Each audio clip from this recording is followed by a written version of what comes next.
Hi സുഹൃത്തുക്കളെ, ഇന്ന് ഞാൻ നിങ്ങൾക്ക് പരിചയപ്പെടുത്താൻ പോകുന്നത് നമ്മുടെ ഫോട്ടോസുകൾ എങ്ങനെയൊക്കെ ഭംഗി കൂട്ടാം, എഡിറ്റ് ചെയ്ത് ഭംഗി കൂട്ടാം. അതുപോലെ തന്നെ നമ്മുടെ കമ്പ്യൂട്ടറിലെ ഡെസ്ക്ടോപ്പ് നമുക്ക് എങ്ങനെ സ്ക്രീൻഷോട്ടായിട്ട് എടുക്കാം എന്നതിനെ കുറിച്ചൊക്കെയാണ്. നമ്മുടെ ഡെസ്ക്ടോപ്പിൽ നമുക്ക് സ്ക്രീൻഷോട്ടാക്കി എടുക്കാനും അതുപോലെ ഫോട്ടോസുകൾ എഡിറ്റ് ചെയ്യാനും നല്ല അടിപൊളി ഫ്രെയിമുകൾ കൊടുക്കാനും അതുപോലെ ഫോട്ടോ കൊണ്ട് ആനിമേഷൻ ചെയ്യിക്കാനും അങ്ങനെ എല്ലാത്തിനും പറ്റുന്ന ഒരു സോഫ്റ്റ്വെയർ ആണ്. തീർച്ചയായിട്ടും നിങ്ങൾക്ക് എല്ലാവർക്കും ഇത് ഉപകാരപ്പെടും. വേണ്ടവർ ഈ ലിങ്കിൽ പോയിക്കൊണ്ട് നിങ്ങൾ ഇൻസ്റ്റാൾ ചെയ്യുക. അപ്പോൾ സോഫ്റ്റ്വെയർ നമുക്ക് നോക്കാം എങ്ങനെയാണെന്ന്. ഈ കാണുന്നതാണ് സോഫ്റ്റ്വെയർ. ഇത് ഓപ്പൺ ചെയ്യുക.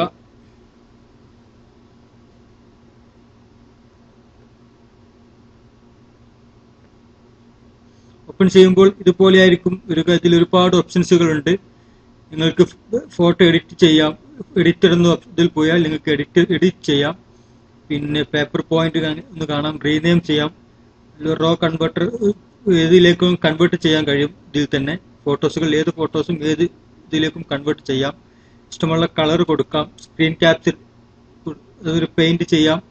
ആനിമേറ്റഡ് ഗിഫ്റ്റ് കാണാം. അങ്ങനെ ഒരുപാട് ഓപ്ഷൻസുകൾ ഉണ്ട്. എത്രയും ഓപ്ഷൻസുകൾ ഈ ആപ്ലിക്കേഷനിൽ അടങ്ങിയിട്ടുണ്ട്. അപ്പോൾ നമുക്ക് ആദ്യമായിട്ട് സ്ക്രീൻ ക്യാപ്ചർ ഒന്ന് കാണാം. അതിനുവേണ്ടി സ്ക്രീൻ ക്യാപ്ചർ ഒന്ന് ബട്ടൺ ഓപ്പൺ ചെയ്തു. അതിനുശേഷം നമുക്ക് ഏത് ആണോ സ്ക്രീൻ ക്യാപ്ചർ എടുക്കാനുള്ളത് അപ്പോൾ അതിലേക്ക് അത് ഓപ്പൺ ചെയ്യുക. അതിനുശേഷം അത് മിനിമൈസ് ചെയ്തതിനു ശേഷം നിങ്ങൾക്ക് എന്താണോ സ്ക്രീൻഷോട്ട് എടുക്കാനുള്ളത് അത് നിങ്ങൾ ഓപ്പൺ ചെയ്യുക.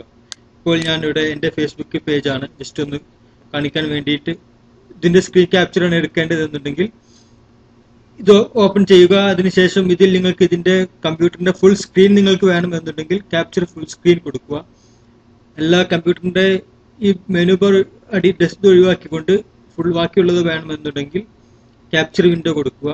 അല്ല ഓരോ ഏരിയ മാത്രമാണ് നിങ്ങൾക്ക് വേണ്ടതെന്നുണ്ടെങ്കിൽ ക്യാപ്ചർ റീജിയൻ എന്ന് കൊടുക്കുക. അങ്ങനെ നിങ്ങൾക്ക് ഇഷ്ടാനുസരണം നിങ്ങൾക്ക് കൊടുക്കാവുന്നതാണ്. ഇപ്പോൾ ഞാൻ ഫുൾ സ്ക്രീൻ തന്നെയാണ് കൊടുക്കുന്നത്. ക്യാപ്ചർ ഫുൾ സ്ക്രീൻ ഒന്ന് ജസ്റ്റ് ടച്ച് ചെയ്ത് കൊടുത്താൽ മതി. അത് ഓക്കെ ആയി. ഇനി നിങ്ങൾക്കത് ഇതിന് താഴോട്ട് പോയി കഴിഞ്ഞാൽ ഇവിടെ കാണാം അതിന്റെ സ്ക്രീൻ ക്യാപ്ചർ നിങ്ങൾക്ക് ഇവിടെ കാണാം. ഇത് സേവ് കൊടുക്കുക. ഇവിടെ ചോദിക്കും ഏതിലേക്കാണോ ഇത് സേവ് ചെയ്യിക്കണമെന്നാണ്. ഇപ്പോൾ ഞാൻ ഇവിടെ ഡെസ്ക്ടോപ്പിൽ സേവ് ചെയ്തു. ഇനി നിങ്ങൾക്ക് കാണാം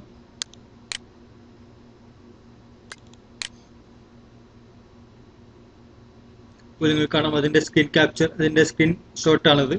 അങ്ങനെ നിങ്ങൾക്ക് നിങ്ങളുടെ വെബ്സൈറ്റോ അല്ലെങ്കിൽ എന്ത് വേണമെങ്കിലും നിങ്ങൾക്ക് ഇതുപോലെ സ്ക്രീൻ ഷോട്ട് അയച്ചു കൊടുക്കാവുന്നതാണ് സുഹൃത്തുക്കൾക്കൊക്കെ. അതുപോലെ ഇതൊരു ഒന്ന് മാത്രം. അതുപോലെ ഇതിൽ ഒരുപാട് ഉണ്ട്. ഇനി നിങ്ങൾക്ക് ഇതിൽ ഫോട്ടോ ആനിമേഷൻ ചെയ്യിക്കണമെന്നുണ്ടെങ്കിൽ അതിനും പറ്റുന്ന ഒന്നാണ്. ഇതിൽ നിങ്ങൾക്ക് കാണാം ആനിമേറ്റഡ് ഗിഫ്റ്റ് എന്ന് കാണാം.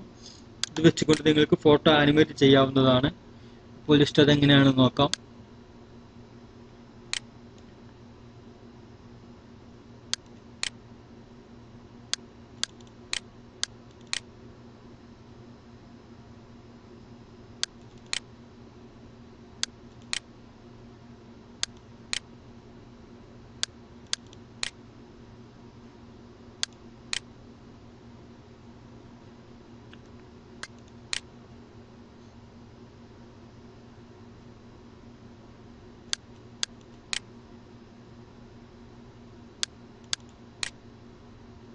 നിങ്ങൾക്ക് ആനിമേഷൻ ചെയ്യേണ്ട ഫോട്ടോസുകൾ ഇങ്ങോട്ട് ഡ്രാഗ് ചെയ്ത് വലിച്ചിടുക.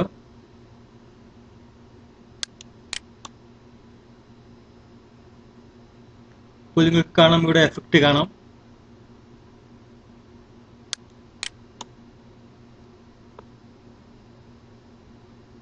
അപ്പോൾ ഈ ഒരു ഫോട്ടോസ് തന്നെ നിങ്ങൾക്ക് അതിന്റെ ആനിമേഷൻ കാണാവുന്നതാണ്.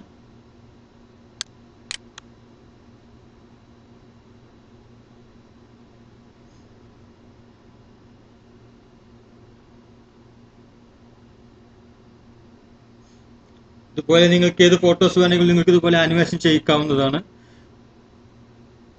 ഇനി നിങ്ങൾക്കിത് സേവ് ചെയ്യാം. ഇവിടെ സേവ് ചെയ്ത് കൊടുക്കാവുന്നതാണ്. ഇവിടെ നിങ്ങൾക്ക് ഇതിന്റെ പ്ലേയുടെ സെറ്റിംഗ്സുകളൊക്കെ മാറ്റാം. അതിലേക്കൊന്നും ഞാൻ പോകുന്നില്ല. നിങ്ങൾക്ക് നിങ്ങളുടെ ഇഷ്ടാനുസരണം ചെയ്യാവുന്നതാണ്. ഇവിടെ നിങ്ങൾക്ക് സേവ്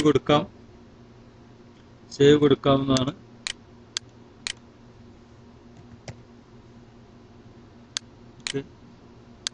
ഞാൻ സേവ് കൊടുത്തു. ഇനി അതൊന്ന് ഓപ്പൺ ചെയ്ത് നോക്കാം.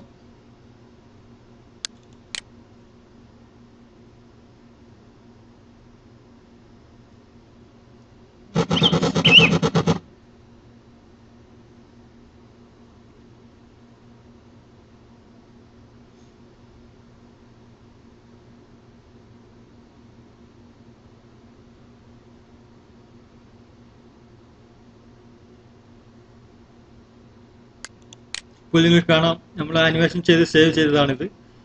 ഇപ്പോൾ എൻ്റെ പേരാണ് ഞാനിത് ചെയ്തിരിക്കുന്നത്. ഇതിൽ ചെറുതായിട്ട് എൻ്റെ പേരിന്റെ കളർ ചേഞ്ചിങ് മാറ്റം വരുത്തിക്കൊണ്ട് ആനിമേഷൻ ചെയ്യിച്ചതാണ്.